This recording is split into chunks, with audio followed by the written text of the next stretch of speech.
Hey guys, welcome back to another game of Kings Conflict. Today we have a match for you between two Mage Kings, and both players got really great starting hands, which made this match both exciting and decisive. Let's see how it panned out.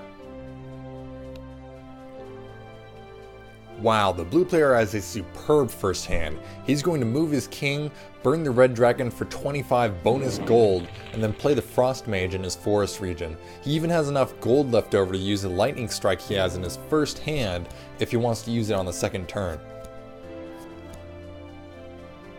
The red player is going to move, place the stonemason in his forest, and then place the tower of flame on the road there. That's going to generate a lot of gold if the blue player can't respond. But as we know, he has a lightning strike in his hand, so at least one of those is going to be taken care of. Additionally, he drew the archmage. The archmage is going to prevent his opponent from making money on that road, because the more territory you control, the more money you make. That's why he wants to eliminate the stonemason right away before he can even generate gold, let alone get into the mountains and start generating structures the way he's supposed to. So the red player is going to move up, burn an expensive card, and play the citadel.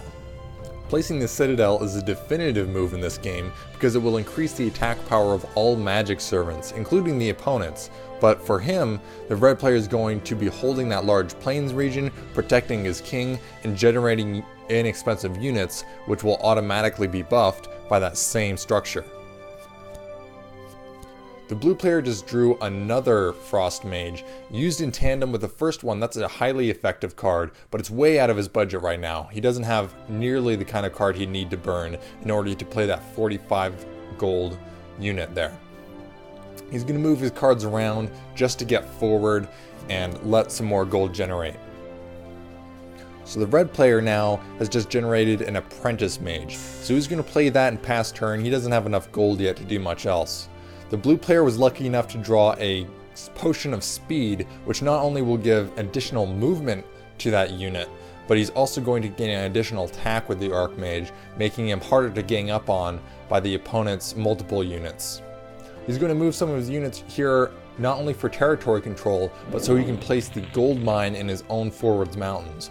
Now that's not the most vulnerable spot, but it's certainly not the safest either. But he's pretty confident in his ability to destroy his opponent before he gets a significant force into his own land. Here you're seeing the red player moved up, played another Apprentice Mage, and that's a pretty decent army. You can see he has a lot of firepower literally on his front line.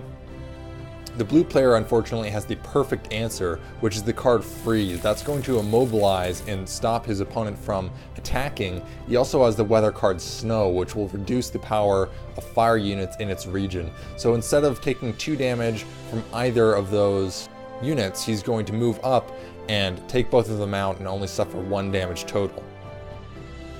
Here you see he's going to aggress in combat, moving his Frost Mage forward and closer to that snow region where he'd be more powerful, and then he's going to end turn so that combat can take place.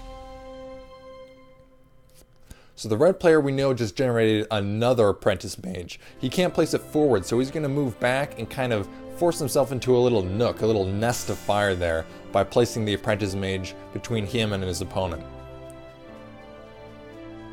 The blue player just drew a Wild Firestorm. That's an immensely powerful card and exactly what he wants to end this game quickly.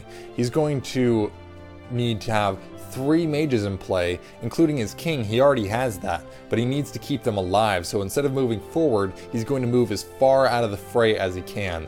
That wouldn't be the ideal spot for his unit, but he did leave it there, and that shouldn't cause a problem unless the opponent has a Juju card to drown him. At this point, the red player doesn't know it, but he really already has the nails in his coffin. Unless he has a lightning strike to play on the Frost Mage that the blue player controls, he's going to have all that he needs to play the Wild Firestorm and nuke the opponent king before he has a chance to fire back. So here the blue player's job is pretty easy. He doesn't have a lit fire, but he doesn't need one. He has the Wild Firestorm, and that is game, set, lit up like a match.